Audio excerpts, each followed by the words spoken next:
Assalamualaikum warahmatullahi wabarakatuh.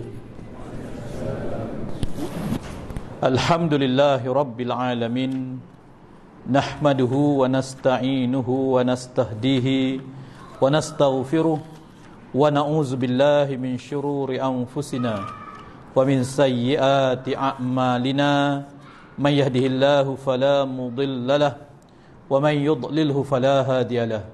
Allahumma salli wa sallim ala sayyidina Muhammad wa ala alihi wa ashabihi wa ahbabihi wa man tabi'ahum bi ihsanin ila yaumiddin.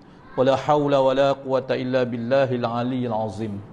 Yang saya hormati sahabat saya Ustaz Syahril selaku pengacara majlis, yang saya hormati tuan pengerusi lembaga masjid surau lah Surau Bukit Katil Damai 2 merangkap masjid sementara bagi qaryah kampung Desa Tun Ali yang masuk bulan keberapa dah, minggu keberapa Jumaat ni?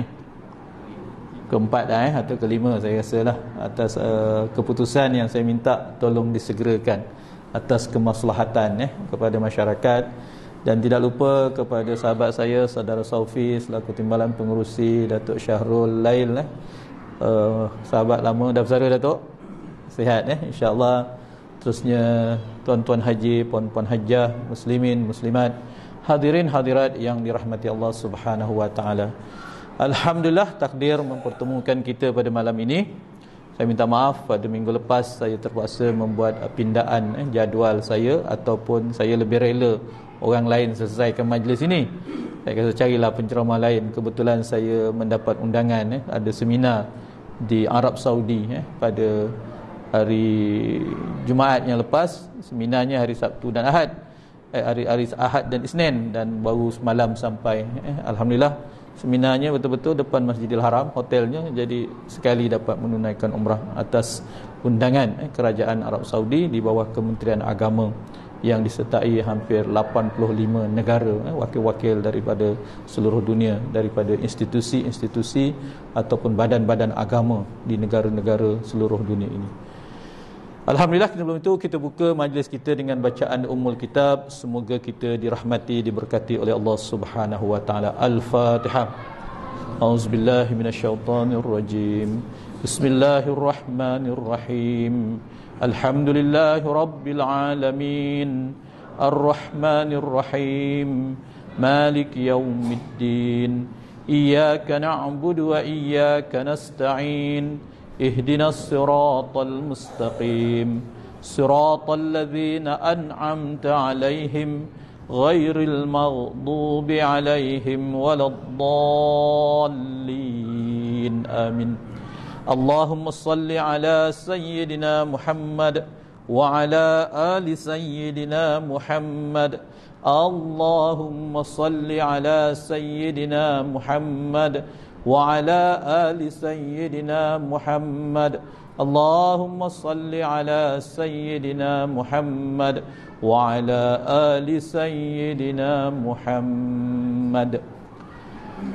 InsyaAllah tuan-tuan, alhamdulillah kita bersua pada malam ini dalam sesi bersama saya, dan insya-Allah dalam kita menyusuri peristiwa hijrah, ibrah dan pengajaran daripada hijrah baginda Nabi sallallahu alaihi wasallam, bagaimana di dalam kita melihat pembentukan akhlak sahsiah umat masa kini tuan-tuan. Insya-Allah itulah topik yang akan saya bicarakan, dan dalam isu-isu cabaran-cabaran semasa tuan-tuan. Terlebih dahulu saya panjatkan kesyukuran. Saya katakan tadi saya dah memang nak sampai ke Bukit Katil Damai setelah saya rasa 2 tahun lepas dalam mesyuarat penentuan persepadanan karya kita dah putuskan, maksudnya kita mengharuskan dan membenarkan pewujudan qaryah baru bagi kawasan-kawasan tertentu. Dan salah satu yang saya nampak ialah di kawasan Bukit Katil atau Kampung Tun Razak.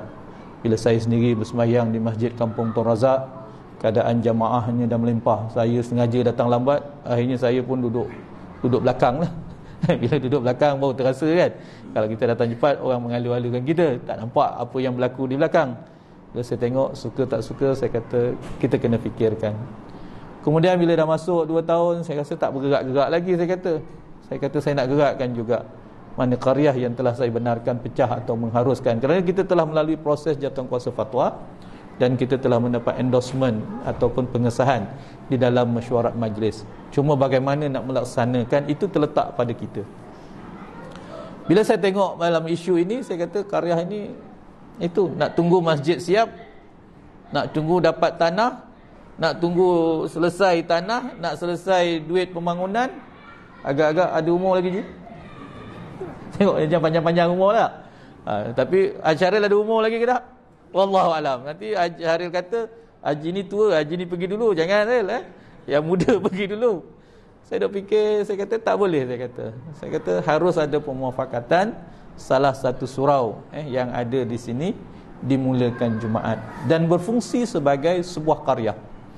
Sebuah qaryah bererti walaupun surau ini bukanlah masjid, tetapi untuk menguruskan kepentingan anak qaryah. Dan saya pun tengah menyusur tengok ada calon-calon yang ni dia ada. Tapi saya rasa untuk memulakan Jumaat, orang kata tidak ada halangan. Walaupun tak ada imam satu, tak ada imam dua. Bila Syaril kata kat sini, dialah penggantinya. Itu ajalah. Pastikan kalau tak ada Jumaat, Syaril lah kena cari. Tak ada imam khatib, saya tak tahu. Jadi saya rasa kita ada sahabat-sahabat yang dari perguruan, ustaz, hafiz, pondok, kerja di jabatan agama, kerja di mahkamah. Saya tidak ada masalah di peringkat awal, tetapi namakan. Tetapi kalau untuk memegang jawatan imam yang akhirnya nanti akan berfungsi menguruskan kepentingan anak-anak qaryah, perkahwinan, zakat dan sebagainya, saya menunggu nama-nama yang akan dikemukakan, dikusu, dilatih dan dilantik nanti ditemu juga untuk proses pelantikan. Saya rasa panjang ni. Kalau tuan-tuan akan gunakan surau sementara ini sebagai masjid, dalam anggaran saya tak kurang 3 tahun. 3 tahun. Itu 3 tahun baru nampak tanah. InsyaAllah 3 tahun, 2 tahun lagi. Technically berapa tahun kalau nak buat satu bangunan masjid? Sekurang-kurangnya 2 tahun. Itu benar, belum cerita duit lagi. Duit lagi kan setahun lagi nak tunggu.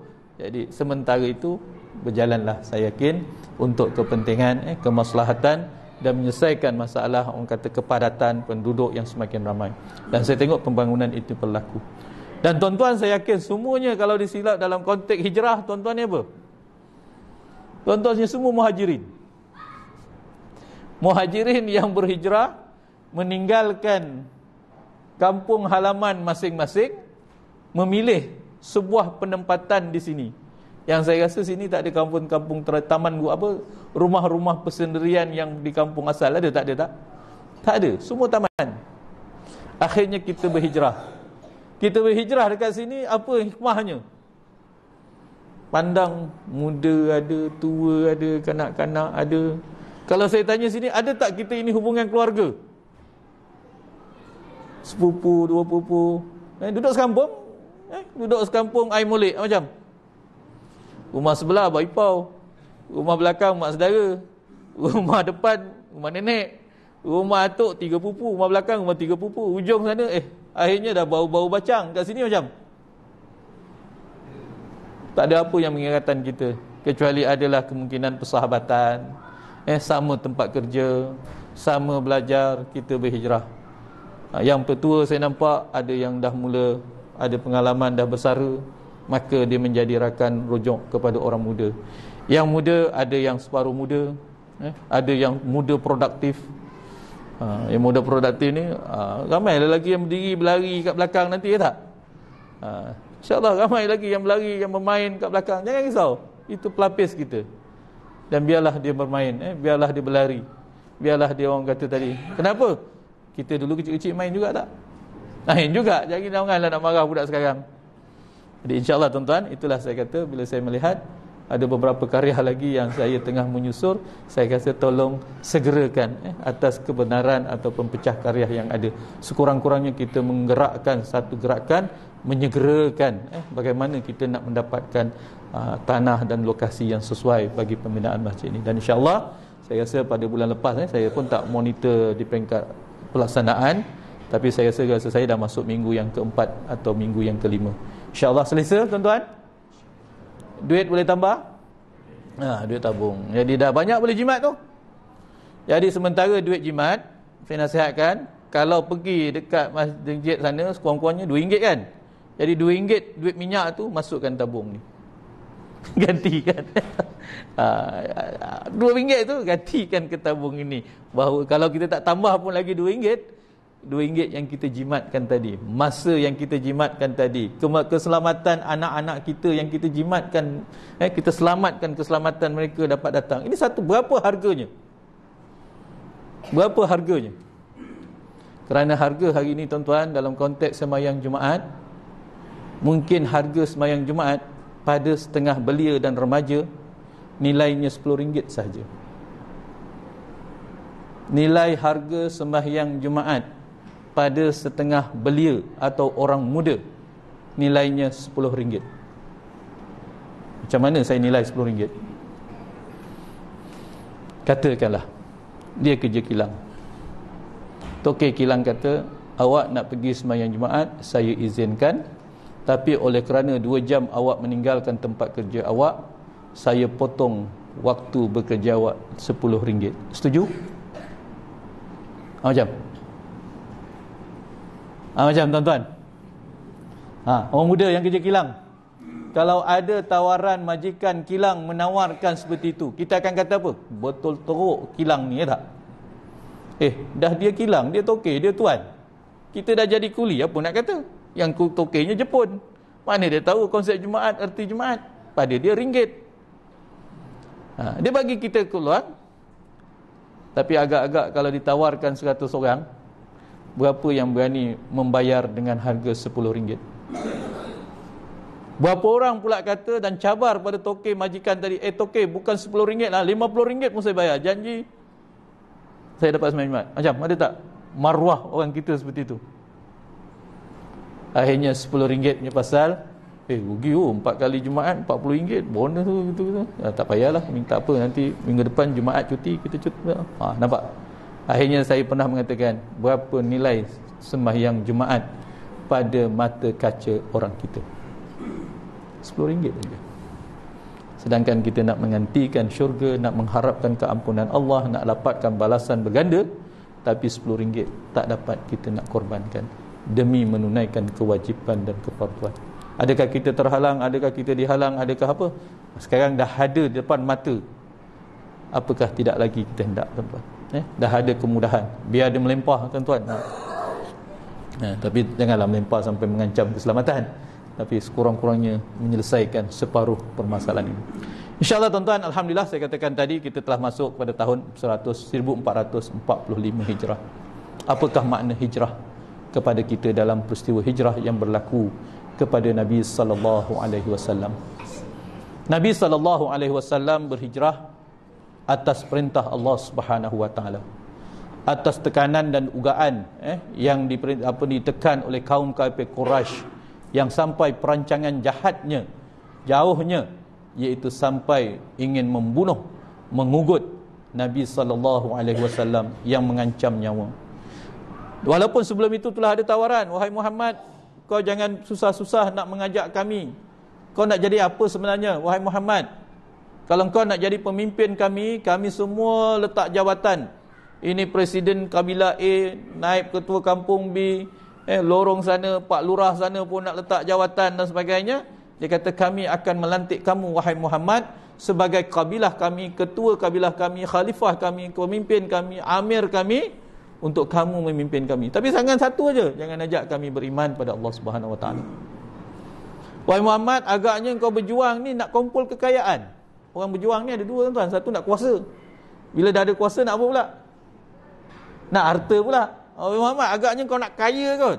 Dia kata, jangan risau. Kalau itulah kekayaan menjadi matlamat duniawi dan semua orang nakkan kekayaan, dia kata, kami sanggup kemas kami, barang-barang kemas kami, kebun kami, binatang ternakan kami, buah-buahan hasil pertanian kami akan jadikan kamu orang yang paling kaya di kalangan kami. Biarlah kekayaan itu pergi kepada engkau wahai Muhammad, tapi jangan juga ajak kami nak beriman. Yang ketiga, agaknya harta pun tak ada, tahta apa, kuasa pun tak ada. Tawaran yang ketiga apa dia? Wahai Muhammad, agaknya engkau ni kerja-kerja kuat, nakkan laba perempuan duniawi juga.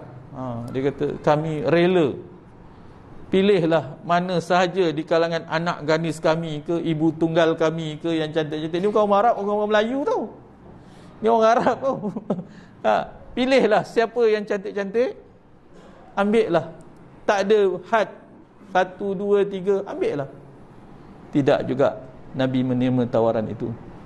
Kalau tak nak juga, dia kata, aku tawarkan kau, aku sediakan kau perkhidmatan yang terbaik, layanan yang terbaik. Kalau engkau sakit, semua tabib-tabib, bomo-bomo yang handal, tukang-tukang urut, apa semua ni, pakar-pakar herba, doktor-doktor akan servis untuk kamu.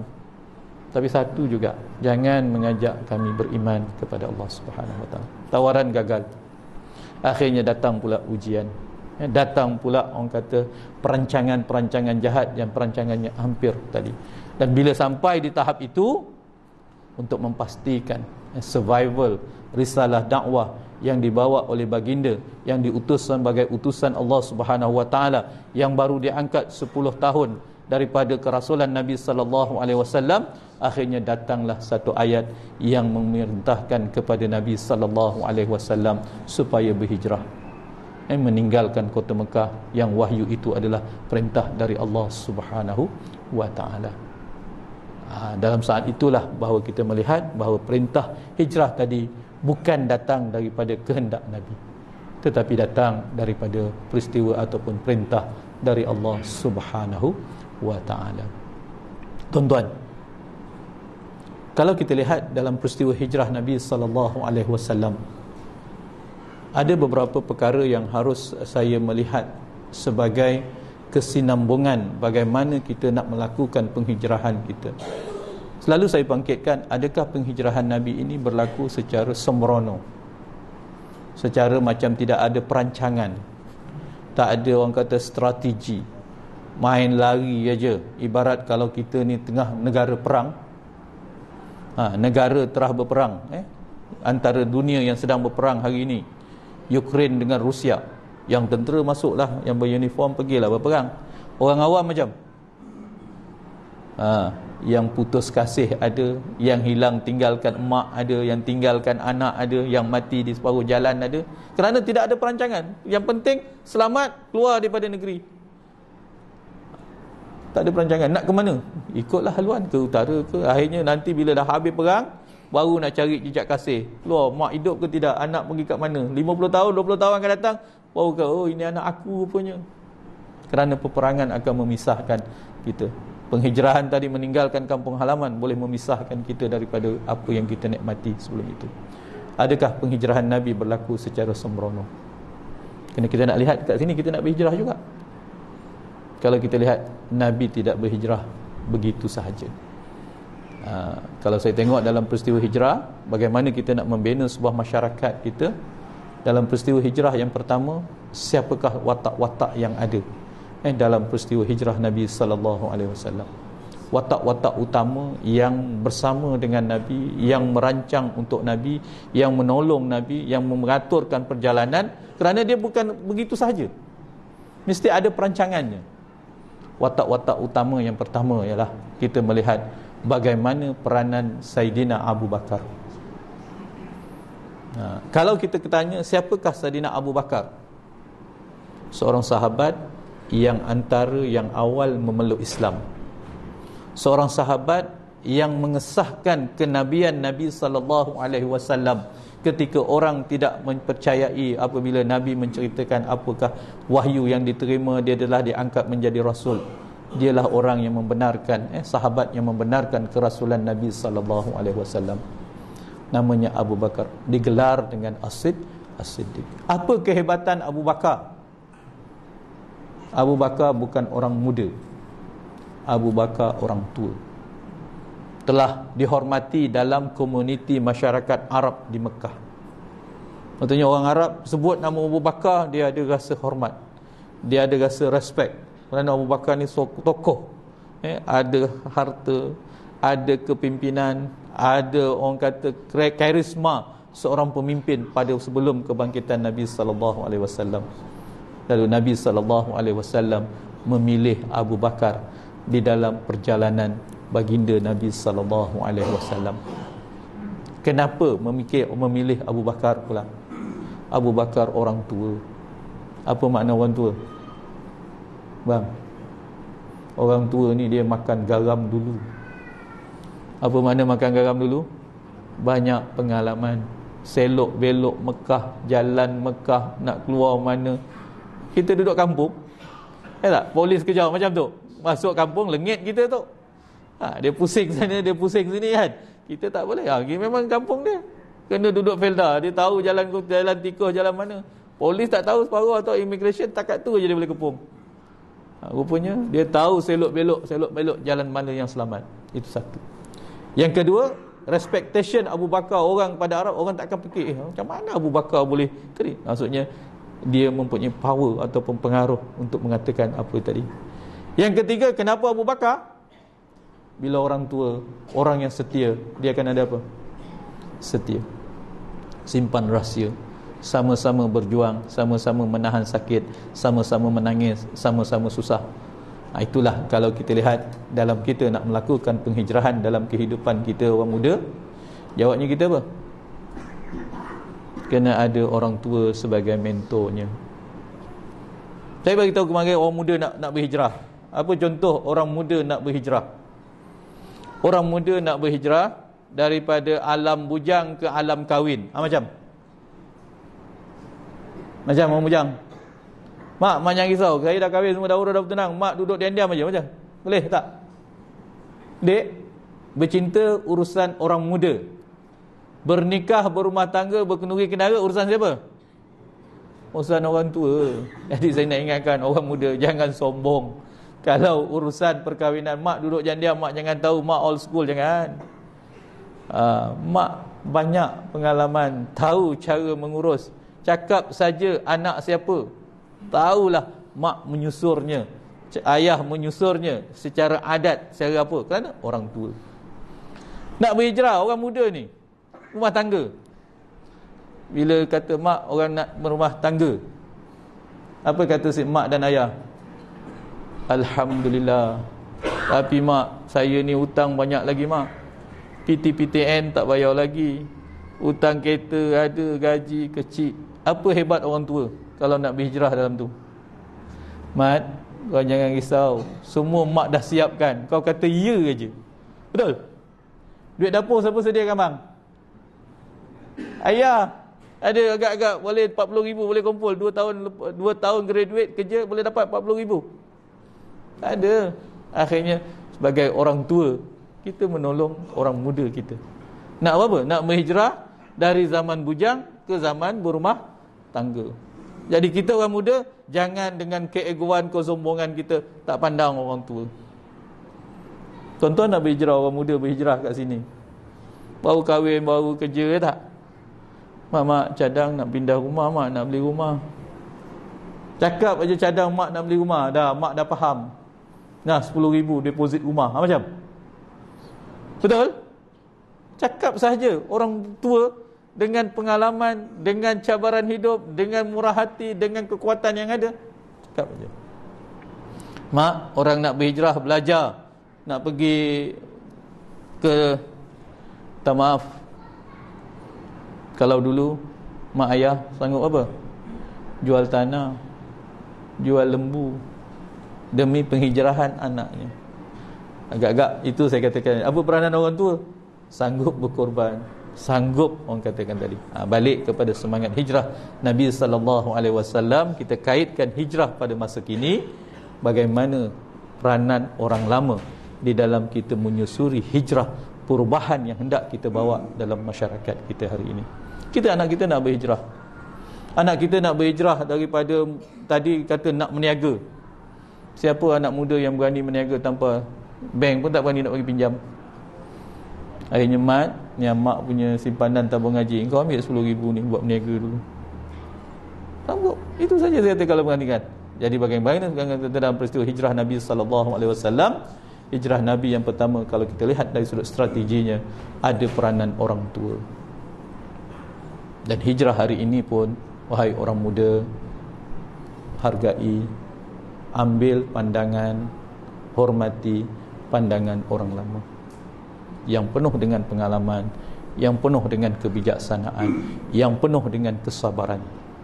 Yang kedua, peristiwa hijrah Nabi SAW dari sudut strateginya, ada peranan orang muda. Siapakah watak orang mudanya? Apa hebat orang muda? Apa hebat orang muda? Orang muda tenaga, gagah, berani mati. Dan memang anak muda kita hari ni berani mati. Setuju tak? Berani, bagi dia motor. Lupa dia. Motor apa apa? Wasuku kan tak? Dia punya lari dahsyat. Oi. Belum dapat lagi tu dia, ya Allah, berani. Orang muda berani. Tenaga, handsome, ada idealisme. Dan satu di antaranya yang memilih adalah tadi. Tetapi adakah kita nak katakan kalau orang muda zaman ini dengan orang muda yang dipilih oleh Nabi, yang sanggup mengambil tempat Nabi ketika pertaruhnya nyawa, ketika orang perwira-perwira, pahlawan-pahlawan Quraisy telah mengepung rumah Nabi tadi, nak mati saja, tawaran yang ditawarkan kepada siapa pemuda yang dapat menangkap Nabi ialah 100 ekor unta, hidup ataupun mati. Kalau 100 ekor unta hari ni kat Malaysia berapa? Hampir 1.2 juta. Kalau 1 ekor unta 12,000, ya tak? 1 ekor unta 12,000. Na'udzubillah, tuan-tuan.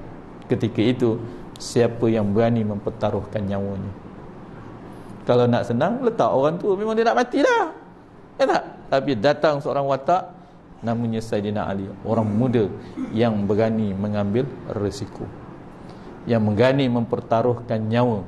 Pengorbanannya bukan kerana cinta buta, pengorbanannya bukan kerana hiburan, pengorbanan bukan kerana nakkan orang kata populariti, tetapi pengorbanannya untuk menyelamatkan seorang kekasih Allah, iaitu Muhammad sallallahu alaihi wasallam, untuk menyelamatkan agama dan risalah dakwah yang dibawa oleh Nabi sallallahu alaihi wasallam. Itu peranan kita. Jadi orang muda, apa peranan kita hari ini? Kita nak berhijrah. Ya, kita ada peranan dalam hijrah kita. Kita nak meneruskan kelangsungan nikmat yang sedang kita kecapi. Apa nikmat yang sedang kita kecapi? Nikmat yang sedang kita kecapi dan nikmati hari ini ialah nikmat iman dan nikmat Islam yang kita warisi daripada ibu dan bapa kita. Adakah kita nak menggadaikan, tuan-tuan, hari ini? Hari ini kita berdepan dengan berbagai-bagai isu, saya katakan tadi. Dan isu yang hari ini yang kita takut anak muda sanggup menggadaikan apa yang kita warisi daripada ibu bapa kita. Walaupun kita kata kita ni Islam warisan, syukur. Ada orang dapat nikmat Islam, nikmat berkorban. Dia tinggalkan agama asal. Kita tidak meninggalkan agama asal. Sekarang ini cabaran kita, orang nak meninggalkan agama asal ni. Macam ini yang kita takut. Bukan nak berhijrah, orang yang bukan Islam berhijrah kepada Islam. Tiba-tiba orang Islam pula nak berhijrah kepada bukan Islam. Wa'alaikumsalam. Wahai orang muda, saya nak ingatkan, ini cabaran yang sedang berlaku. Dalam konteks generasi muda, bapa-bapa, haji-haji, tuan-tuan haji, abang-abang, ingat, yang berlari-lari itu tak sama dengan cabaran kita tahun 80-an, 60-an dahulu. Senakal-nakal kita habis-habis balik rumah malam sampai rumah juga. Senakal-nakal kita zaman remaja dulu, orang kata mengaji itu habis juga. Senakal-nakal kita pergi ke mana pun sahaja, sifat 20 dah selesai. Tapi anak-anak kita hari ini, tuan-tuan, sebaik-baiknya, selembut-lembutnya, baik anak aku balik rumah terus masuk bilik, balik rumah terus untuk bilik main komputer. Tak ada, dia tak ke mana-mana. Tuan-tuan, saya nak ingatkan, komputer itu memang tidak ke mana-mana, tetapi aksesori yang ada komputer dalam komputer itu, dia boleh pergi seluruh dunia. Saya nak beritahu, dia boleh pergi seluruh dunia. Saya teringat ada satu kisah, ada satu kes berlaku dalam 4-5 tahun yang lepas. Bagaimana seorang remaja Saudi, tuan-tuan, remaja Saudi ni dia protes kepada kerajaan. Dia tak puas hati lah. Dia kata kena pakai ni lah, tak boleh pergi sekolah lah, tak ada kebebasan, tak boleh lesen memandu dan sebagainya. Akhirnya penulisan-penulisan dia di dalam maya tadi dikesan oleh satu kumpulan missionary di luar negara. Apa dia buat? Nampak kecil tapi besar pengaruhnya. Dia tengok budak ni menulis, orang Arab ni menulis dalam protes tentang Islam, protes tentang amalan orang Arab, apa amal ini, benda-benda tertinggal apa semua. Penulisan-penulisan itu menarik. Dia tak keluar Arab, dia tak tinggalkan Arab, dia duduk kat rumah aja memprotes dalam dunia maya. Dia tak buat itu, dia merontak aja dalam jiwa dia. Rupanya penulisannya dikesan oleh satu kumpulan yang lain. Dan dia ditawarkan berkursus. Kursusnya cantik aja. Future leadership. Macam bertempat, katakanlah saya pun suka juga, dapat ramai, ada kawan-kawan dapat, dia kata, aku dapat kursus, ada satu kumpulan, ada seorang satu kumpulan daripada pelajar UiTM 4-5 tahun, dia kata alhamdulillah lah, nasib baik pelajar yang begitu perasan, dia dapat kursus ke Korea. Rupanya kursus-kursus tu dia ingat nak mengamal Korea. Last kali kemuncak kepada kursus tu, dia pergi ke satu pusat seorang Korea yang menjadi ibu Tuhan muda, Tuhan baru Kristian sekarang ni. Sekarang tu pengaruh. Rupanya foundation itu aturkan programnya begitu cantik. Mula-mula pergi tengok Korea, pergi melawat sempadan, pergi tengok ini, tengok kebun, tengok apa. Last kali hari yang terakhir tu, dia kata lain dia punya agenda ni. Nampak? Jadi budak ni ditawarkan. Akhirnya budak ditawarkan satu tempat khusus untuk antarabangsa. Adakah dia pergi khusus, tuan? Sampai di Thailand, dia dapat pelindungan suaka politik. Suaka.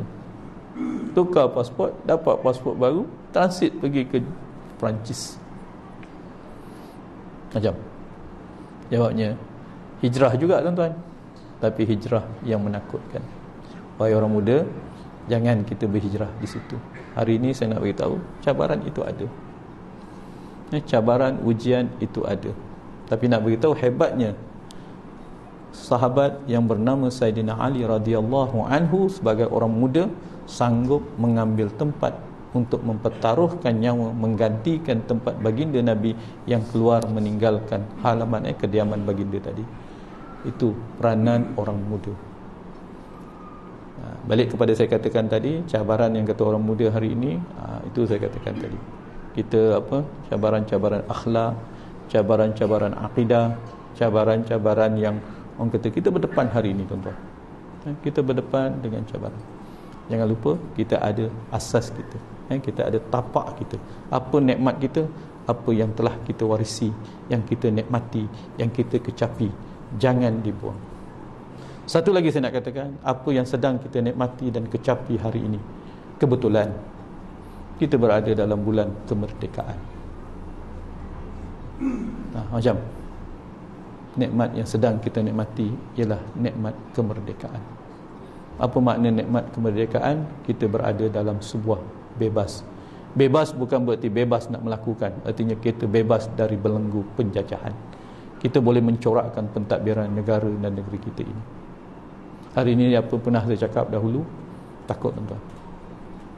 Kalau sekitar tahun 50-an, maka orang, atau sebelum merdeka, maka kumpulan itu kita namakan pejuang-pejuang kemerdekaan. Mereka masuk hutan, mereka terpaksa hambat komunis, hambat penjajah, berdepan dengan British, berdepan dengan Jepun dan sebagainya. Mereka kita panggil pejuang. Akhirnya kita dapat nikmat merdeka. Orang yang merdeka pun akhirnya teruskan lagi. Mereka pun tetap lagi berjuang. Kerana apa? Kita ada isu dalaman, isu komunis dan sebagainya. Datang generasi kedua, ketiga pula, kita dah aman. Jadi kita hari ini mengisi kemerdekaan, mencorakkan kemerdekaan, membangunkan negara kita yang merdeka ini dengan kemajuan dan sebagainya. Masuk generasi yang keempat, macam alah seadanya. Masuk generasi yang kelima, macam maaf saya kata, kita takut. Masuk generasi ke-6, mereka akan menggadaikan nikmat kemerdekaan yang kita ada. Jadi ini dua hikmah yang saya katakan tadi. Kalau kita tidak hargai, kita tidak akan dapat meresapi makna hijrah yang ada. Kita syukur kerana Allah Subhanahu Wa Taala mentakdirkan kita mewarisi, mewakili, meneruskan legasi keimanan, keislaman ibu dan bapa kita. Jangan. Yang kedua, kita nak melihat bahawa nikmat yang sedang kita nikmati tadi, kita berada dalam sebuah negara yang merdeka. Saya selalu menggambarkan simple aja. Macam mana boleh tergadai? Contoh harta pusaka ayah kita. Datuk kita dulu, moyang kita dulu ada tanah pusaka. Maka tanah pusaka moyang kita tak luas, 3 ekar atau 4 ekar lah. Tak, kalau datuk kita nak kaya, apa cara dia? Dia jual aja waktu tu. Tapi bila dia suruh jual, pakcik jual lah. Tak boleh, aku hantar anak cucu aku. Pakcik yang umur atuk, yang umur 70 tahun, atas kebun dia yang semak belukar tadi, dia masih ke kebun tanam durian. Umur 70 tahun tanam durian, bukan musangking, durian kampung. Durian kampung berapa tahun berbuah? 10. Pakcik dapat ke hasil ni? Tak ada, untuk anak cucu aku. Dapat? Artinya pakcik pun tadi masuk kebun dia, teroka, berkebun dan sebagainya, meninggal. Harta diwarisi oleh anak dia. Anak ada 3 orang, kebun ada 3 ekar, dapatlah seorang seekar. Bercakap tentang pokok durian yang ditanam oleh ayah ni tadi, tak? Anak dia kata, jangan tebang, tu peninggalan ayah kita, sayang. Itulah pokok durian tembaga, durian susu lah, durian apa tak, punya tak tebang tu. Ejaz punya ejaz, nak buat rumah, tak apa. Masuk generasi ketiga, dah pergi pula apa? Cucu. Anak, tadi bapak kan, ni dah peringkat anak pula dah. Boleh tahan lagi. Ni atuk kita punya peninggalan. Tanah dah gacik lagi dah. Tadi seorang seekar, ni gacik lagi seorang setengah ekar. Akhirnya datang generasi keempat, tanah dah tinggal seorang suku ekar dah. Kita ni nak buat rumah, nak kena loan. Jawab, pokok durian arwah atuk ni apa? Loan bukan jalan-jalan 400,000. Kalau 4 sekarang, hancur rumah kita ke tak? Pokok dah sekah dah ni, pokok dah tua. Jawabnya, durian yang atuk tanam dulu pada generasi cucu apa dia? Tebang. Tiada maaf bagimu. Rumah lagi mahal daripada pokok durian. Betul? Betul. Datang cicit. Tahu pokok datuk lah. Datang cicit. Lambat sangat nak kaya lah. Lambat susah sangat nak cari duit. Macam? Apa kata, tanah ni kita cagaukan aja ke tak? Akhirnya cagau-cagau tak boleh tebus. Apa jadi? Akhirnya yang kita warisi dahulu, yang kita bangga, tergadai. Dengan hormatnya kita gadaikan. Allahu a'lam tuan. Jadi itulah kalau kita lihat, wahai orang muda, peranan yang kedua orang muda di dalam peristiwa hijrah Nabi sallallahu alaihi wasallam ada peranan. Yang ketiga, dalam kita nak berhijrah, nak berubah, ada peranan apa dalam peristiwa hijrah Nabi pula? Ada peranan wanita. Namanya Asma bin Abu Bakar. Dalam kelembutan ada kesabaran, dalam kelembutan ada keberanian, dalam kelembutan ada kebijaksanaan. Bagaimana dia boleh mengumpul maklumat, beritahu apa yang berlaku di pasar, apa yang berlaku di kelang kabut, orang kafir Quraisy tengah kelang kabut, macam mana Nabi boleh terlepas. Dia pergi dengan kelembutannya. Orang tak perasan orang perempuan punya peranan. Kemudian orang perempuan punya peranan, orang kata ada perasaan apa lagi? Oh, Nabi nak makan, dia siapkan makanan hantar pada Nabi sallallahu alaihi wasallam. Waktu bagi informasi dalam input. Saya nak baikkan dalam hijrah kita hari ini, tuan-tuan. Kita berhijrah. Kadang-kadang kita berhijrah daripada kejayaan kepada kegagalan, kemudian bangkit semula. Siapakah di belakang kita?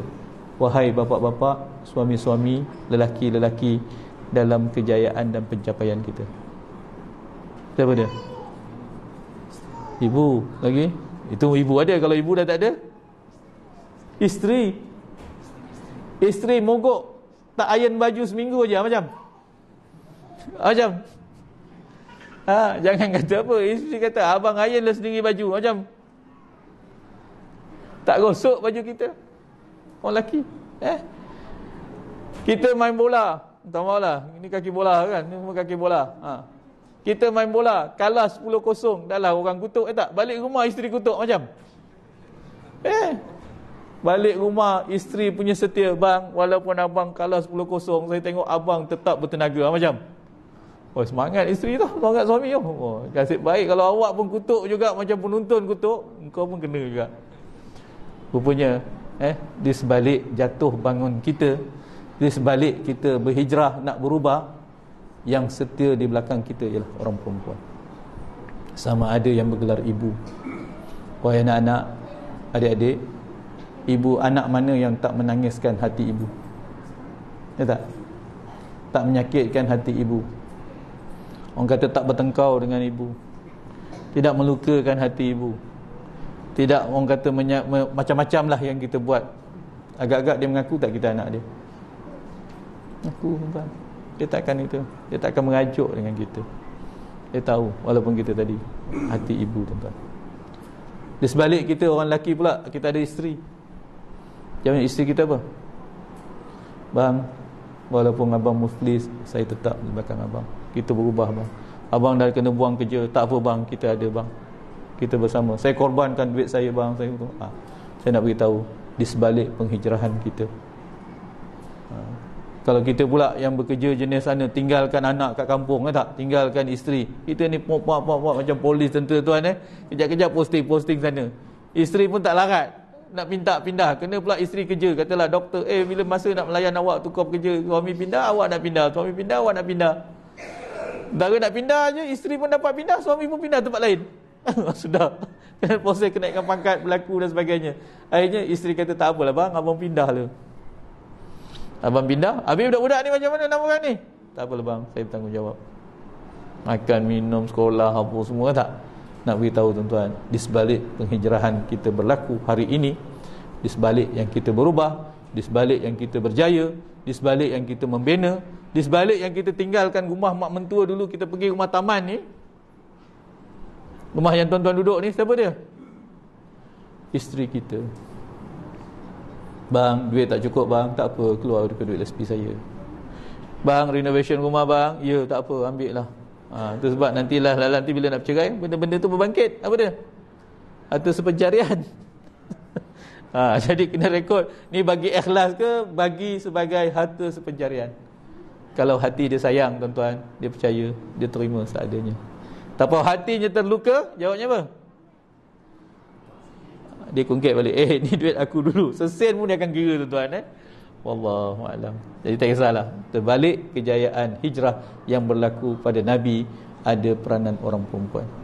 Di sebalik penghijrahan kita yang nak berubah hari ini, jawabnya kita orang lelaki, ada orang perempuan yang mendukung, yang menyokong kita dengan penuh setia, dengan penuh ikhlas, dengan penuh pengorbanan. Jangan dilupakan pengorbanan mereka, tuan-tuan. Kalau kita lihat, itulah bahawa peristiwa hijrah Nabi SAW bukanlah peristiwa yang berlaku secara sembrono, tetapi ada strategi. Yang strategi ni tadi saya mengambil dari sudut peranan watak-watak yang ada dalam tokoh-tokoh peristiwa hijrah Nabi SAW. Yang saya dapat balikkan apa dia? Bagaimana hari ini kita nak berhijrah di dalam masyarakat kita. Apakah lagi semangat hijrah yang hendak kita bawa?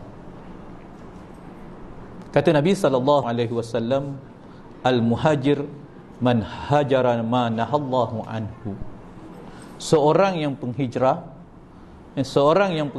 atau orang yang berhijrah tadi ialah orang yang berhijrah meninggalkan apa yang Allah tegah kepadanya. Okey, apakah yang nak saya bawa dalam hadis ini? Iaitu nak beritahu, tuan-tuan, apabila Nabi SAW telah berhijrah dari kota Mekah ke kota Madinah, akhirnya datang perintah semula pula berhijrah semula ke kota Mekah. Yang balik namanya dipanggil bila Allah Subhanahu Wa Taala mengatakan, iza jaa nasrullahi wal fath wa ra'aitan nasa yadkhuluna fi dinillahi afwaja fasabbih bihamdi rabbika wastaghfir innahu kana tawwaba. Apabila telah datang pertolongan Allah, Islam diberikan kemenangan. Yang dulunya orang kata minoriti di kota Mekah, sekarang telah menjadi majoriti di kota Madinah. Mendapat melaksanakan syariat, mendapat mentadbir sebuah negara, dapat membina sebuah masyarakat, membina sebuah hubungan antara orang Islam dengan bukan Islam. Akhirnya datang semula penghijrah untuk balik ke kampung halaman.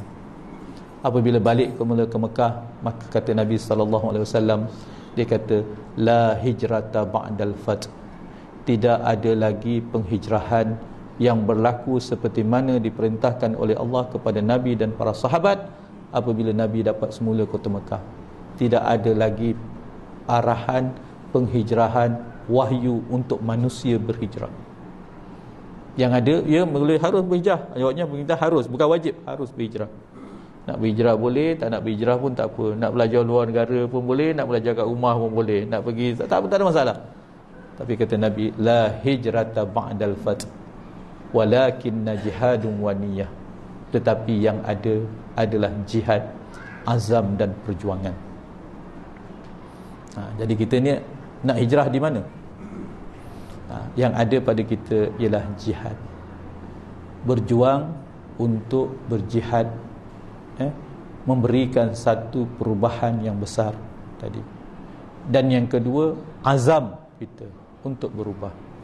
Azam ni ialah niat, hasrat, kena letakkan dalam hati kita ini, kita nak berhijrah. Dan kita pasti akan berhijrah. Betul tak tuan-tuan?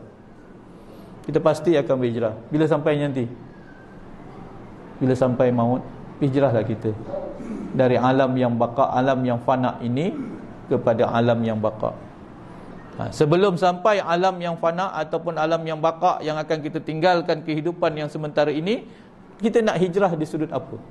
Datanglah hadis ini, kata Nabi SAW, seorang yang penghijrah tadi ialah seorang yang sanggup meninggalkan apa yang ditegah oleh Allah Subhanahu wa ta'ala ke atas dirinya. Dia ada kecenderungan, dia boleh buat, dia boleh lakukan. Kita kena, aku tak boleh buat ni. Kerana apa? Hijrah. Hijrah dari sudut azam, ya, kerana ia adalah ditegah oleh Allah Subhanahu wa ta'ala. Dalam konteks hijrah hari ini, kita melihat satu perkara yang saya rasakan penting, ialah penghijrahan dari sudut akhlak kita. Macam mana kita nak hidup masyarakat kita ini? Kita nak jadi orang yang cerdik ke orang yang berakhlak, orang beradab? Nak dua kita nak. Kita nak orang yang cerdik pun kita nak, beradab pun kita nak. Yang kita tak nak apa dia? Kita tak nak jadi orang yang tak cerdik, kemudian kita tak nak jadi orang yang tak beradab. Kita tak nak jadi orang yang cerdik pula tapi tak beradab. Malah gitu. Yang cerdik tapi tak beradab. Macam mana tak beradab? Contohnya, mak pandai tak? Ayah pandai tak? Katakanlah, kalau dibanding dari sudut ilmu, ayah belajar sampai darjah 6 je tak? Ayah belajar sampai sekolah rendah, sekolah menengah je. Anak dah dapat PhD. Balik-balik boleh tak anak kata dengan ayah, ayah apa tahu? Macam jangan. Jawabnya, secerdik mana pun kita ada adab dengan ibu dan ayah kita. Secerdik mana pun kita ni tuan-tuan, katalah kita ni adik-beradik 12 orang. Kita ni adik bongsu PhD, pemegang master, 3-4 master pula dia pegang. Abang yang sulung duduk kampung aja, kerja kampung aja. Boleh tak kita kata, bang, berubahlah bang, ya tak? Bila nak pandai-pandai lagi tak? Boleh tak? Jangan. Walaupun dia kampung, walaupun dia sulung, walau dia tak secerdik mana, tetapi dia berkorban untuk kita. Kalau kita muhasabah balik, ya Allah, abang aku ni lah yang berkorban. Ketika ayah tak ada, mak orang kata adik-beradik berderet aja kan. Abang sulung aku ni lah yang sanggup berhenti sekolah, yang sanggup ambil galas saya, yang sanggup pergi masuk hutan, yang sanggup pergi panjat kelapa, yang sanggup pergi tori getah, pasal nak melepaskan adik-adik yang di belakang ni tadi. Jadi kalau kita lihat, kadang-kadang secerdik kita tadi, jangan sampai kita hilang adab kita dengan abang-abang atau saudara-saudara tua kita. Itu dalam keluarga tuan-tuan. Tapi kadang-kadang benda tu hilang dalam keluarga, hilang adabnya. Anak dan ibu dan ayah hilang adabnya. Murid dan guru hilang adabnya. Staf dengan pemimpin hilang adabnya. Imam dan makmum hilang adabnya. Hari ini ramai orang takut jadi imam. Kenapa tuan-tuan? Saya nak beritahu, ramai orang takut jadi imam. Kenapa? Agak-agak tuan-tuan, pasal makmum lebih cerdik daripada imam. Jadi semua kawasan ni memang takut jadi imam. Walau siapa hebat. Kat belakang ni lagi ramai hafiz tau. Lagi ramai tukang komen. Jadi dia kata aku tak berani lah. Kadang datang lambat pun kena komen, baca panjang pun kena komen, baca pendek pun kena komen, mahraj terterunsur sikit pun kena komen. Ramai cerdik-cerdik. Kalau dah pandai komen, apa kata kita bagi peluang pula dia jadi ke depan? Aku tak nak ke depan, aku nak komen aja. Ini akhirnya kita berdepan dengan satu situasi masyarakat atau komuniti kita yang rasanya minta maaf lah, kadang-kadang kita si Polan ni penat juga berbalik sana berbalik sini kan, kadang-kadang terkejau nak rushing. Itu akhirnya bila tidak ada penghormatan, memahami situasi masalah dan sebagainya, itulah akhirnya masyarakat hanya komen. Saya takut tuan-tuan ramai imam-imam itu, ustaz sekarang ni susah nak layan orang kampung, orang tamu, orang masyarakat gitu. Memang betul saya kata sekarang ni ramai yang cerdik, tapi yang cerdik tak nak ke depan. Akhirnya yang tak cerdik ke depan. Bila cerdik yang tak cerdik ni ke depan, saya kata sampai saya pernah dapat dia rakam orang tu punya baca. Rakam. Tuan rakam waktu bila ni? Saya letak semua, saya sebelum angkat takbir saya letak dalam ni. Dia kata, "Walah," saya kata, macam tu sekali dia punya. Saya kata, "Tuan, kalau saya bagi tuan pula jadi imam macam mana?" Tak apa, saya tak ada masa. Saya kata, dia ni sanggup jadi imam. Saya kata, adalah sikit kadang bacaannya terlonggar sikit, tak apa, saya kata terima kasih lah, tapi janganlah sampai diviralkan, dihapurkan, dan akhirnya sampai satu perkataan pun saya kata wa na'uzubillah. Dan nak beritahu, itulah cabaran kita hari ini, bagaimana hendak membina satu generasi yang beradab, yang bersih, yang berakhlak. Dan penghijrahan kena ada tuan-tuan. Bagaimana nilai-nilai, antara nilainya ialah bagaimana kita menyuburkan sifat-sifat mahmudah, syukur, sabar, redha, qanaah, ikhlas, berkasih sayang, mahabbah kita sesama manusia, sesama jiran tetangga, saling menghormati walaupun kita berbeza. Yang kedua, kita buangkan sifat-sifat mazmumah. Apa dia? Hasad, dengki, iri hati, buruk sangka, apa lagi macam-macam lah, fitnah. Ini semua orang kata gejala-gejala yang merosakkan hubungan di antara kita. Dan kekuatan akhlak ini menjadi orang kata agenda kita. Dan inilah saya rasa di mana kita nak membina akhlak ni tadi, di sinilah. Dan akhlak tadi kalau kita lihat dari sudut apa yang dikatakan akhlak, sesuatu yang lahir daripada perbuatan kita, tutur kata kita, tindakan kita, penampilan kita, penggayaan kita, dan orang boleh menilai siapa kita, cara kita bercakap. Tapi orang Melaka ni memang cakapnya kasau, tapi hati macam hati baik, tak? Belum datang dah kenalah habau. Belum datang. Itu saya tak nafikan. Tapi saya kata orang Kelantan pun teruk juga. Saya kata menatai beruk pula tu. Dia kata beruk pula tak suka lah, beruk mak yeh pula tu. Pun ada juga, saya kata masing-masing ada dia punya. Tapi bezanya apa? Sesuai dengan tadi. Jadi kita berhijrah sekarang, kita kata okey, benda tu tak baik, kita tinggalkanlah. Benda yang tak baik dari sudut nilai-nilai, orang kata dulu kita banyak dulu orang kata sekarang ini kesedaran, tak maaf lah kalau kita tengok, saya rasakan kesedaran dari sudut berpakaian kita, antara perubahan yang baik dalam berpakaian. Saya baru ni pergi ke Saudi, minta maaf Saudi sekarang berdepan dengan isu agak longgar dah. Dia nakkan macam satu pembaharuan. Orang kita tuan-tuan hari ni, kalau tahun 70-an dulu nak pakai, orang pakai tudung ni susah tau. Ustazah pun tak pakai tudung, kan tak? Orang kerja kilang pun minakaran pakai skirt lagi. Sekarang ni tuan-tuan, okey, berubah sikit. Perubahan berlaku. 80-an memang dia tak pakai tudung aurat lagi, tapi pakai scarf aja. Import aja. Masuk tahun 80-an ujung, dah sikit labur dekat sini. Dah pergi 80-90-an, labur sikit. 80 tahun 2000 dah mula pakai ni dah. Dulu kita ingat yang pakai tudung tu ustazah semua. Sekarang macam artis pun pakai tudung, kan tak? Artis pun pakai tudung. Yang main sukan pun pakai tudung. Alhamdulillah. Kesedaran saya katakan tadi, perubahan berperingkat-peringkat. Kenapa ada kesedaran? Kerana ada keinginan. Kenapa ada kesedaran? Kerana ada pembelajaran. Kerana ada kesedaran? Kerana ada rasa bahawa kita ini suatu hari nanti adalah sementara. Saya kata jangan kita melabel-labelkan. Kadang-kadang hari ini kita melihat dalam masyarakat kita apa dia? Kadang saya pun susah juga nak cakap. Ada satu kumpulan masyarakat kita ni semayang, alhamdulillah. Satu lagi kumpulan masyarakat yang tak semayang. Mana yang baik? Mana yang baik? Yang semayang ke tak semayang? Yang tak semayang kan tak? Dalam konflik antara yang semayang dengan tak semayang, yang semayang ni kata masih aku semayang, dia tu tak semayang, teruk kata tak. Yang semayang pula kata aku ni bukan tak nak pergi semayang, kena kutuk aja. Jadi bagaimana cara yang terbaik antara yang semayang dengan tak semayang tadi nak selesaikan? Yang semayang janganlah orang kata kutuk yang tak semayang.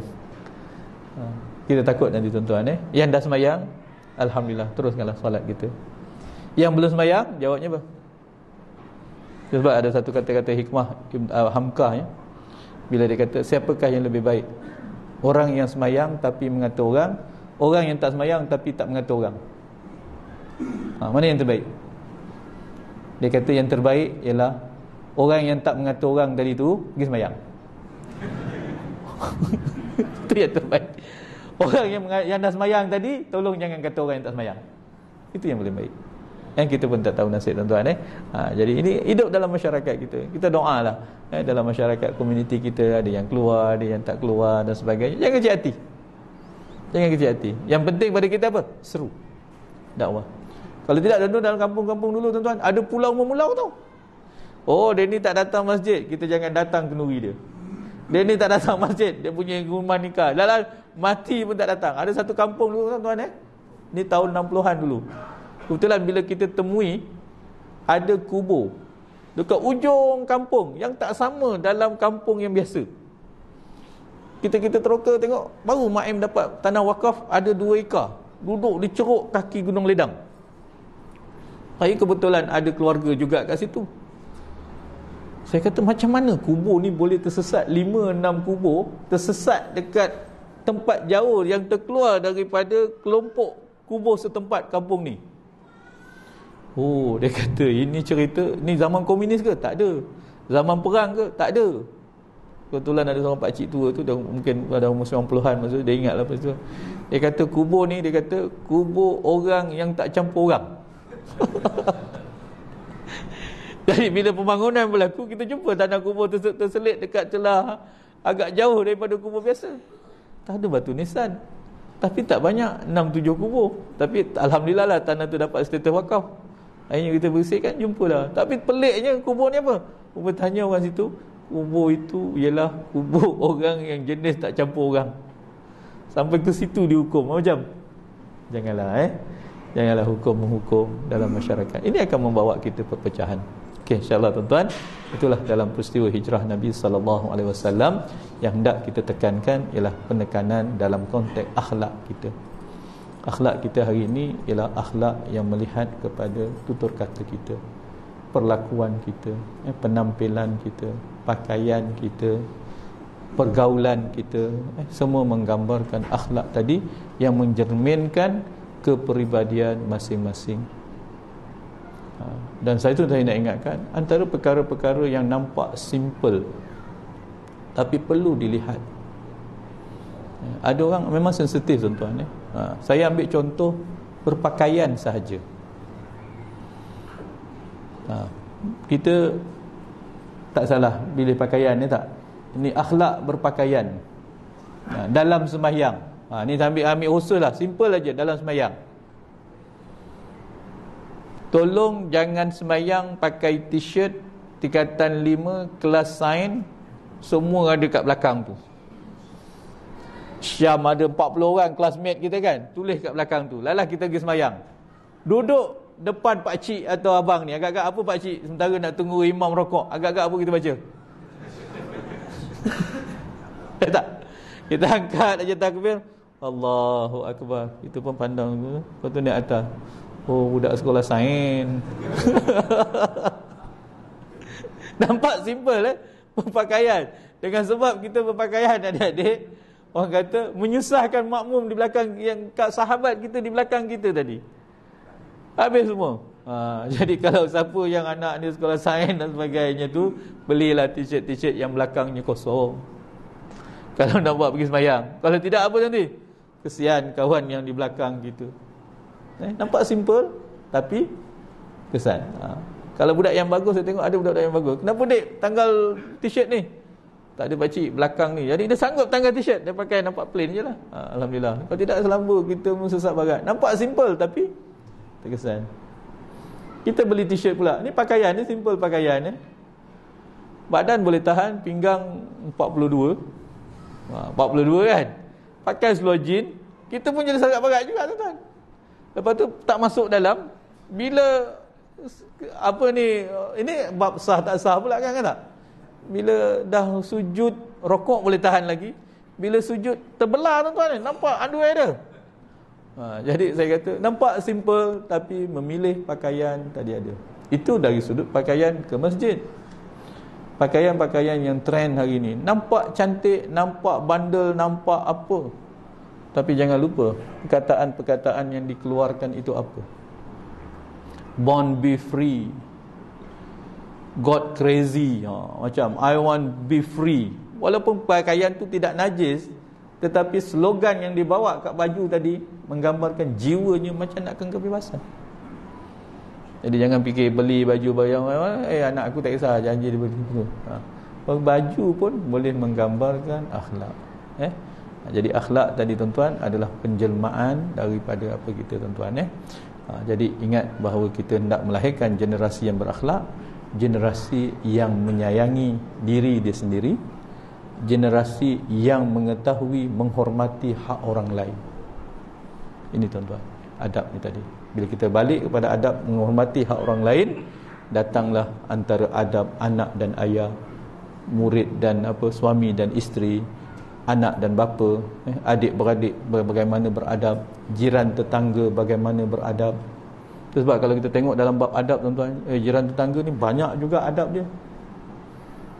Minta maaf kadang-kadang saya, anak-anak buah saya komen pasal apa? Bila kenduri nak masuk rumah baru, dia jemput saya datang. Kenapa nak jemput saya? Dia kata, "Busu, boleh tolong tak?" Apa tu? Saya kata saya boleh datang dengan syarat jemputan saya akan datang sebagai saudara. Tapi saya tanya, "Engkau jemput tak jiran satu lorong kau tu?" Tak ada, kita orang kenduri adik-beradik je. Jawabnya bila masuk taman, tak? Ramai antara kita ni bila buat kenduri masuk rumah, dia tak kisah pun. Tak adalah kata satu taman nak jemput. Tapi jangan lupa siapa? Jiran depan rumah apa semua, ambillah bahasa. Ambillah bahasa. Datang pula kita berjiran dekat sini, semua tak kenal tak? Macam mana kita nak kenal sahabat atau jiran kita? Yang paling mudah sekarang, agak-agak macam mana? Saya nak beritahu rahsianya, wahai orang muda. Kalau siapa yang tahu nak kenal kawan, nak kenal jiran, nak kenal siapa penduduk kita dalam taman ini, simple aja. Datang surau. Hari pertama datang surau, Pak Imam tak tegur. Kenapa? Dia kata agaknya orang tu pergi shopping kat sana kot, beli barang ke tak? Dia tak tegur tu. Tunggu isyak, dia masih berbual lagi tu. Besok subuh datang, agak-agak akan orang tanya tak? 3 hari 3 waktu berturut-turut, subuh pula jumpa. Terkeluar tak muka baru? Dek, duduk mana dek? Saya singgah rumah abang saya. Jawabnya, abang dah masuk tu. Saya tu. Jadi nak bermasyarakat dalam komuniti taman ni, saya beritahu yang paling mudah apa dia? Datang beli rumah, lapor diri, datang surau, datang masjid ni. InsyaAllah 3 hari berturut-turut, jamaah lah kita. Jamaah lah kita. Hormatilah kita. Kalau sampai 3 bulan, 4 bulan, dah 3 tahun pun tak kenal lagi masjid surau ni, Pak Imam siapa? Sudah. Saya kata. Jadi lagi nak membina komuniti kita supaya hidup dalam taman ini, dalam cabaran ini. Semuanya penghijrah saya rasa kat sini. Apa hikmah penghijrah di sini tuan-tuan? Itu sebab saya menilai, tengok tuan-tuan Surau taman dengan surau kampung, saya rasa berbeza. Saya duduk kampung, tuan-tuan. Saya duduk kampung. Kalau ceramah kampung saya nak dapat 15 orang susah tau. Walaupun saya ni mufti tau. tak datang orang. Tak datang orang. 15 orang pun, 20 orang pun tak datang. Saya pergi taman, 300 orang. Taman kecil aja. Apa rahsianya, tuan-tuan? Sebenarnya hijrah ni memberi kita satu perubahan. Duduk di kampung, kita tak ada rasa nak berhijrah tau. Kita tak terasa kita ni, biarlah ini pakcik orang tua tu punya kerja tak. Rupanya, bila kita berhijrah, minta maaf, berubah kita. Kita ada perasaan apa dia? Semua baru, kan? Kalau kita duduk kampung, alah dia tu dulu curi buah mangga aku. Tak, kita baru nak berubah. Dia buka cerita lama. Dia pakai aja. Susah kita nak berubah pada sikap, watak, orang kata kita di kampung halaman kita sendiri. Alah, nak berlagak pandai jadi imam, bulu bunyi habis semua. Cerita 30 tahun yang lepas. Ceritanya itu 30 tahun yang lepas. Masing-masing sudah ada, orang kata tadi. Tapi bila ada taman di sini, tuan-tuan, jawabnya apa? Berubah kita. Berubah kita, tuan-tuan. Kita rasa. Kalau tidak, saya kalau kat kampung saya ceramah, orang tua je lah. Yang muda-muda mana? Muda-muda kat padang bola. Tak? Saya lambat lagi mati. Tapi yang kat sini macam muda ada, remaja ada, remaja tua pun ada, orang lama pun ada, kan? Kita akhirnya interaksi. Dan interaksi kita jadi apa? Jadi meriah. Jadi semangat kekeluargaan, kejiranan kita ada. Ini satu penghijrahan yang saya rasakan.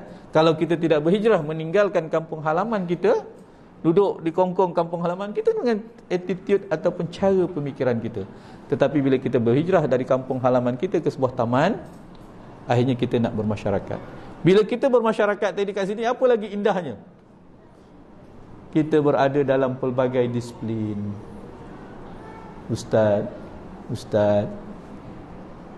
ini profesional, arkitek, kan, jurupenilaian harta, ni polis, ni apa semua. Akhirnya pensyarah, bentuk jawatankuasa, semua dia. Bentuk jawatankuasa, bendahari, kita bagi accountant. Jawatankuasa pengimarahan, landscape, kebersihan, kita bagi yang kerja MBMB. Jawatankuasa pendidikan, kita bagi yang cikgu, ustaz lagi tu. Jawatankuasa remaja, kita bagi, ada abang kita kerja jabatan belia. Akhirnya semua ada profession. Jawatankuasa keselamatan, kita ada bomba kat depan ni. Abang bomba banyak tak? Mungkin ada bomba kat sini, ada polis. Akhirnya di sini kita bergabung tanpa mengambil kira apa, dari mana kita datang, siapa kita, tua atau muda. Akhirnya kita bersama.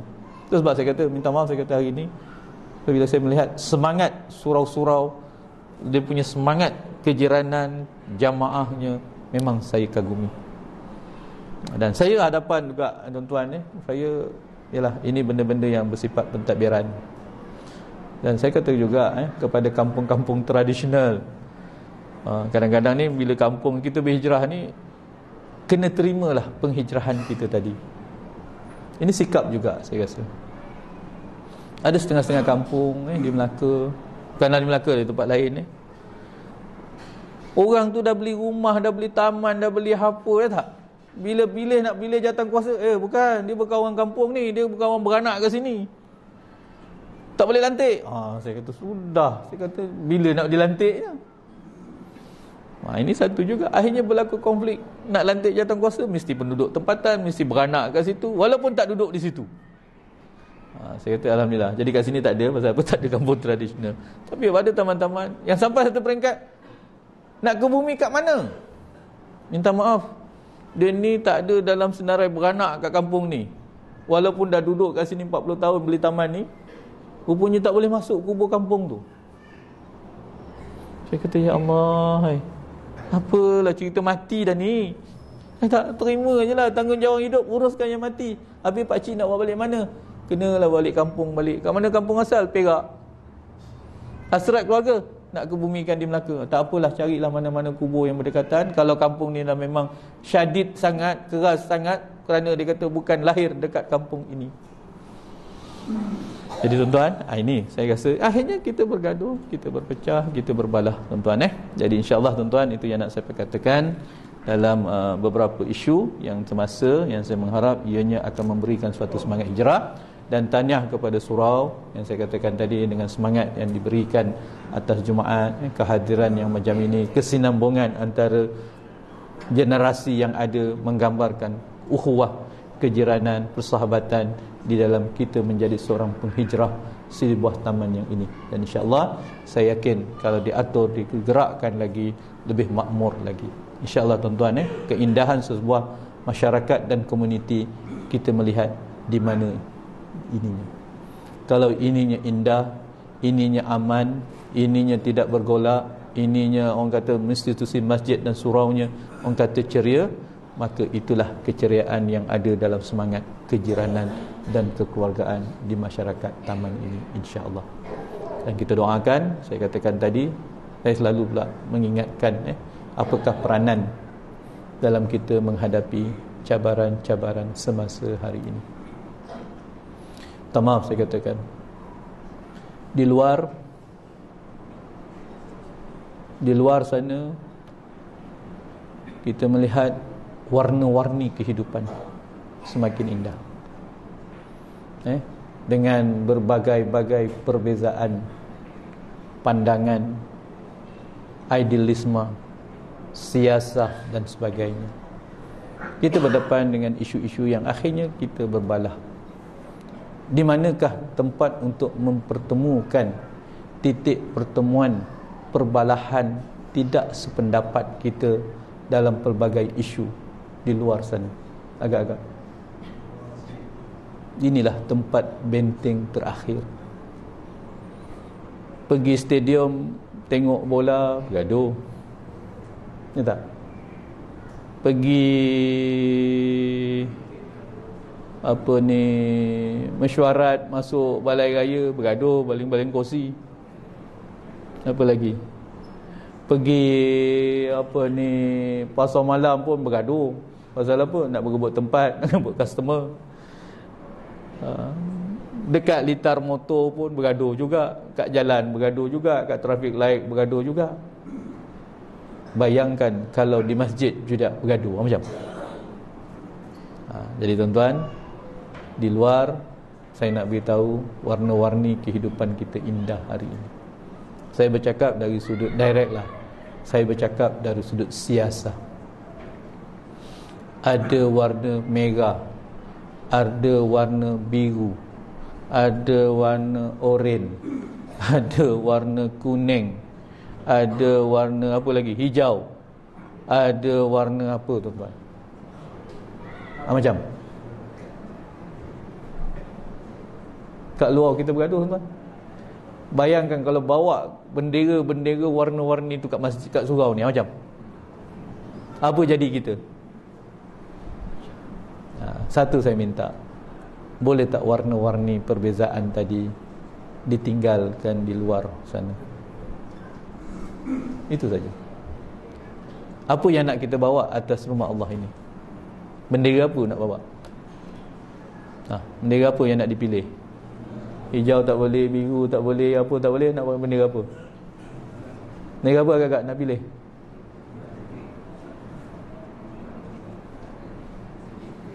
Bendera apa?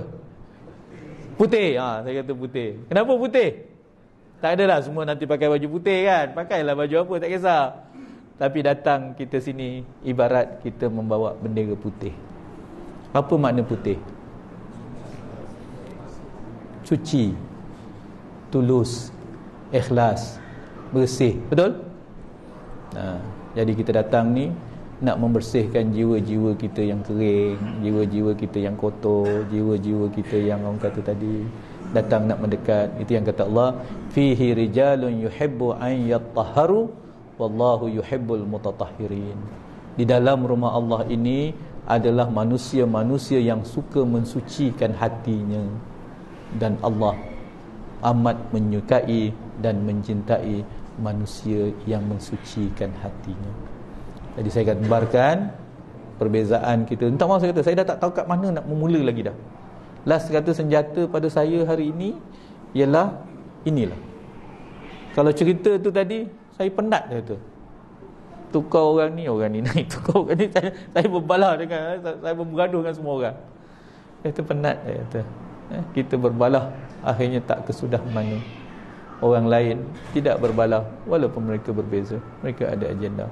Kita berbalah sampai ke lubang kubur dan sampai ke lubang cacing. Bila kita akan kata orang tu baik agak-agak? Bila dia dah meninggal? Baru. Pada masa hidup jawabnya apa? Lawan tetap lawan, gaduh tetap gaduh, gempur tetap gempur. Padahal sahabat tu, padahal saudara tu, padahal apa tu, adalah batas-batasnya. Jadi batas penyelamat kita di rumah Allah ini, saya nak beritahu, inilah tempat penyelamat kita bagi kita umat Islam. Datang ke rumah Allah ini, bawalah bendera yang saya istilahkan bendera putih. Apa makna putih di sisi kehidupan kita? Artinya suci. Satu. Apa makna lagi bendera putih kalau dalam berperang? Apa makna bendera putih? Surrender. Di rumah Allah ni kita nak surrender dengan siapa? Kita nak surrender dengan Pak Imam ke? Mam, saya datang nak surrender dengan Imam. Tidak. Kita datang ke rumah Allah, kita surrender kepada Allah Subhanahu wa taala. Apa surrender kita? Kita hamba Allah, Tuhan yang Maha Berkuasa. Sehebat mana pun kita akan hilang satu hari. Setinggi mana pun darjat kita, Allah tetap Tuhan yang Maha Berkuasa. Kita sebagai hamba. Itu saya kata. Jadi itu yang saya nak seru tuan-tuan. Di rumah Allah ini yang begitu indah, biarlah dia mempertautkan hati-hati kita, walaupun berbeza di luar sana, tetapi di hati ini kita tetap sama. Kenapa sama kita? Kerana Tuhan kita sama, kiblat kita sama, matlamat kita sama, kehidupan kita sama, Quran kita sama, Nabi kita sama. Kenapa mesti ada nak dicarikan perbezaan yang puruk-puruk tadi? Saya seru tuan-tuan, biarlah rumah Allah ini yang diletakkan oleh Allah, la masjidun ussisa 'ala taqwa. Masjid dibina atas dasar ketakwaan kepada Allah Subhanahu wa taala. Itulah saja yang nak saya sampaikan. Insya-Allah selamat menyambut Ma'al Hijrah 1445. Terima kasih atas undangan. Saya ada beberapa perkara barulah balik daripada Arab Saudi ni. Kebetulan nampak macam kecil, tapi benda ni isunya besar. Dan di Saudi sedang dibincangkan bagaimana penyelesaiannya, iaitu isu badal haji. Sekarang ni orang balik haji kan, orang balik haji dah keluar iklan badal haji. Mana utama haji kan, badal haji berapa sekarang ni? 2,000. Isu besar tau. Dan di Saudi kebetulan saya dapat masuk, dia ajak ke satu muassasah yang telah diluluskan oleh kerajaan Saudi untuk menguruskan badal haji. Dan buat sementara ni dia centralize di Saudi dululah. Dia belum ada rantaian lagi di mana-mana negara. Ceritanya ialah, adakah benar-benar badal haji ini dilaksanakan dengan sempurna? Atau duit kita dibedal oleh pembedal tadi, pembadal tadi? Wallahu alam. Secara logik, kalaulah badal haji tadi dibuat oleh ahli waris atau sahabat yang pergi kali kedua, kali ketiga, itu saya yakin, itu jujurnya. Tapi kalau dikendalikan secara komersial ataupun secara orang kata sekadar kumpul duit, kumpul dana aja, minta maaf, di Saudi sesuatu yang tak masuk akal kadar upah haji di Malaysia. Bagaimana? Kenapa tak masuk akal? Dia kata orang Saudi sendiri nak menjadi tetamu Allah, masuk tak pergi Masjidil Haram Madinah, dia tak kira. Dia kata nak masuk di Arafah, nak masuk di Mina, nak masuk di Muzdalifah pada hari tasyrik 8, 9, 10, 11, 12, 13 itu, mereka kena bayar RM8,000. Orang Saudi ni, Orang Saudi nak pergi haji, dia kena buat application. Dia kena buat apply, dia kena apply dia punya permohonan untuk pergi haji. Lulus atau tak lulus, kalau lulus dia kena bayar RM8,000. Jadi macam mana kalau orang kita nak membuat badal haji yang harganya RM3,000? Itu dia kata satu question mark berlaku. Jadi kita hati-hati tuan-tuan. Dan berlaku pula baru-baru ni, bagaimana ada satu rakaman orang koyak badal haji tu, dia koyak, dia buat memang dia bedal sungguh lah. Saya pengalaman saya juga masa pergi tahun 2018. Seorang pakcik daripada Pahang, Felda Mempaga, Pak Wan nama dia, duduk sebelah bilik dengan saya. Lepas tu sembang-sembang dia tahu pejabat agama. Iaitu Ustaz, saya sampai je Madinah, ada seorang dah ketuk pintu saya, dia kata nak buatkan badal haji. Dia memang bawa 4 orang punya badal haji. Dia pun kata, bagi nama, bagi nombor telefon lah, apa semua. Tu kat Madinah lagi dia dah kejar tu. Dia kata tak apa, nanti bapak, kita tunggu dekat Mekah, nanti kita akan cari bapak. Sampai hari balik, bapak ni tak datang cari pakcik ni. Dia kata, Ustaz, macam mana badal haji saya, Ustaz? Tak berani nak cakap pakcik. Abang Haji punya haji dah kena badal. Sampai balik pun yang menerima duit upah badal haji tadi tak datang mencari dia balik, buat ke tak buat. Wallahu a'lam, tuan-tuan. Ini satu isu yang mungkin akan jadi perbincangan masa depan ni. Bagaimana tadi, dan di Saudi dia telah membuat satu muasasah untuk badal haji, dan pembadal ini pun juga akan diletakkan dekat maktab yang khas nanti untuk memastikan. Dan dia buat pula aplikasi, kalau mungkin mahal, tetapi aplikasi tu kalau kita membuat badal dengan dia, kita boleh monitor dia dekat mana. Dia akan perkenalkan siapakah yang akan melaksanakan tadi. Kan aplikasi tu dia boleh communicate dengan handphone, dengan apa dia telah menunaikan tawaf ataupun apa. Wallahu a'lam, tuan-tuan. Ini satu perkembangan. Tapi nak beritahu, hati-hati dengan perkhidmatan badal haji yang hari ini, yang kita takut tidak sampai kepada matlamat yang sebenar. Wallahu a'lam, tuan-tuan. Perkara ini kami akan perhalusi dalam muzakarah dengan bersama tabung haji. Perkara ini menjadi perhatian di Saudi pun menjadi perhatian, kerana bukan saja di Malaysia, mungkin di Indonesia, mungkin di Thailand, mungkin di mana-mana, isu ini menjadi eksploitasi. Wa na'udzubillah, eksploitasi agama. Nampak beragama tapi besar lagi kelentongnya. Wallahu a'lam. Wassalamualaikum warahmatullahi wabarakatuh. A'udzubillahi minasyaitonirrajim. Bismillahirrahmanirrahim. Allahumma anfa'na bima 'allamtana wa 'allimna ma yanfa'una wa zidna 'ilman min indik. Rabbana atina fid dunya hasanah fil akhirati hasanatan wa qina azabannar. Walhamdulillahirabbil alamin. Taqabbalallahu minkum.